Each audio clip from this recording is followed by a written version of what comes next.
नमस्कार दोस्तों। आज हम एक बहुत खास मिसाइल सिस्टम के बारे में बात करने वाले हैं जिसके पीछे रशिया, चाइना, यूएसए, इंडिया से लेकर जापान, जर्मनी, ऑस्ट्रेलिया, फ्रांस जैसे देश भी हाथ धोकर पीछे पड़े हुए हैं। तो आइए समझते हैं कि क्या है इस मिसाइल में जो उसको इतना खास बनाता है। जी हां दोस्तों, हम बात कर रहे हैं हाइपरसोनिक मिसाइल्स की। हाइपरसोनिक मिसाइल जिनका अभी हाल ही में कुछ वीक पहले नॉर्थ कोरिया ने टेस्ट किया है और इन्हीं मिसाइल्स को रशिया ने अपने यूक्रेन वॉर में बार-बार यूज किया है। सो मच सो इनको बोला जाता है कि they are nearly impossible to stop. तो आइए समझते हैं कि हाइपरसोनिक मिसाइल्स होती क्या हैं। तो जैसा कि नाम से क्लियर है, हाइपरसोनिक मिसाइल्स वो मिसाइल्स होंगी जो 5 टाइम्स ऑफ साउंड की स्पीड से ट्रेवल करेंगी। मतलब जो साउंड की स्पीड है उससे मल्टीपल टाइम्स तेज वो वेपन सिस्टम, वो मिसाइल्स ट्रेवल करेंगी। लेकिन क्या केवल यही एक क्राइटेरिया है जो हाइपरसोनिक मिसाइल्स को अलग करता है? नहीं दोस्तों, अगर केवल स्पीड ही क्राइटेरिया होती तो काफी सारी बैलिस्टिक मिसाइल्स जब वो डिसेंड करती हैं तो हम देखते हैं कि उनकी स्पीड 20 मैक्स तक हो जाती है, लेकिन फिर भी हम उनको हाइपरसोनिक मिसाइल सिस्टम नहीं बोलते हैं। दोस्तों, ऐसा इसलिए होता है क्योंकि हाइपरसोनिक मिसाइल सिस्टम कहलाने के लिए they must be able to glide. अब इसको और समझने के लिए हम थोड़ा ध्यान से समझते हैं कि हमारा जो बैलिस्टिक मिसाइल्स है वो कैसे ऑपरेट करते हैं।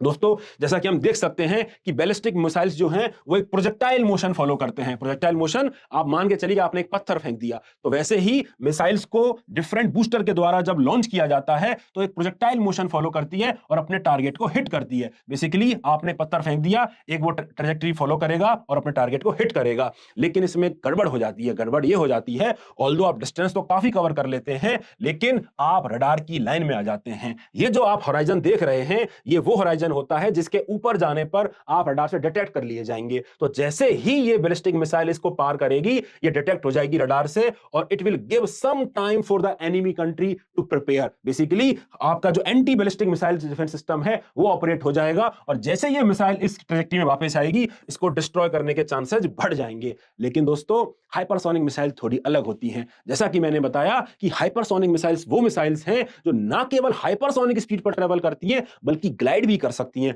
ग्लाइड का मतलब क्या होता है कि once they are launched they are able to manoeuvre their path. Basically वो अपने पाथ को चेंज कर सकते हैं और किस स्पीड से चेंज कर सकते हैं? 5 time speed of the sound है उससे तेज कर सकते हैं। तो बताइए, इतना तेजी से अपनी जो पाथ है उसको ये चेंज करते हैं और लोअर एटमॉस्फेयर में ट्रेवल करते हैं। अब चूंकि ये लोअर एटमॉस्फेयर में ट्रेवल करते हैं, कभी भी रडार के होराइजन में स्टार्टिंग में आते ही नहीं, तो इसलिए जो रडार है वो इनको डिटेक्ट नहीं कर पाता। और कब कर पाता है? जब ये अपने टारगेट के एकदम पास पहुंच जाते हैं, then only radar is able to detect them, leaving very little time for the enemy country to detect them and hit them. And that is why ये बहुत खास वेपन है, क्योंकि ये इतनी ज्यादा स्पीड में आते हैं और बहुत कम समय एनिमी टारगेट को देते हैं अपना जो रिस्पॉन्स है उसको प्रिपेयर करने के लिए।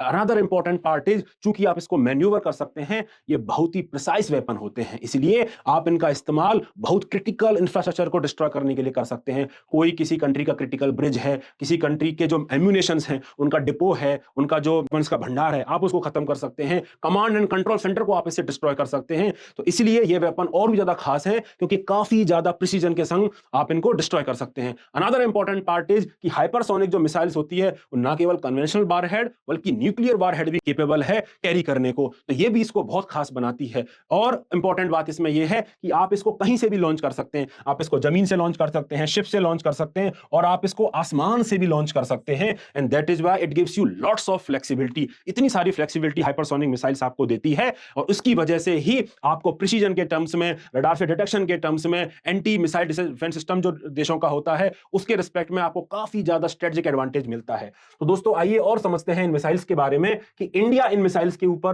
कहां है। तो जैसा कि हम देख सकते हैं कि जो हमारी ब्रह्मोस मिसाइल है वो भी हाइपरसोनिक नहीं है, it is only supersonic missile. और इसी मिसाइल का जो नेक्स्ट वर्जन आने वाला है वो हाइपरसोनिक मिसाइल वर्जन आने वाला है। तो हम ब्रह्मोस 2 में एक्सपेक्ट कर सकते हैं कि हम एक हाइपरसोनिक मिसाइल्स कैरी कर रहे होंगे। लेकिन ऐसी बात नहीं है कि इंडिया केवल फॉरेन कंट्री पर ही डिपेंडेंट है हाइपरसोनिक मिसाइल्स के लिए। India is also developing its own system कि वो हाइपरसोनिक मिसाइल्स बना सके। और जैसा कि हम डिस्कस अभी थोड़ी देर पहले किया कि हाइपरसोनिक मिसाइल जो है वो ग्लाइड कर सकती हैं, वो बहुत स्पीड पर काम करती हैं, तो उन मिसाइल्स में स्क्रैम जेट इंजन का यूज होता है और उसी स्क्रैम जेट इंजन की जो टेक्नोलॉजी है वो हिंदुस्तान ने टेस्ट करी है। अब स्क्रैम जेट जो इंजन होता है वो क्या होता है, वो रामजेट इंजन से या नॉर्मल जेट इंजन से कैसे डिफरेंट होता है, या in general jet engine rocket engine से कैसे डिफरेंट होते हैं, अगर आपको ये जानना है तो प्लीज कमेंट सेक्शन में लिख के बताइए। और अगला वीडियो हम जेट इंजन और रामजेट एंड स्क्रैम जेट जो इंजन होते हैं इनमें क्या डिफरेंसेज होते हैं, रॉकेट इंजन से कैसे डिफरेंट वेरिएंट होते हैं, इसके बारे में हम अगले वीडियो में जानेंगे। तब तक के लिए बाय बाय, टेक केयर।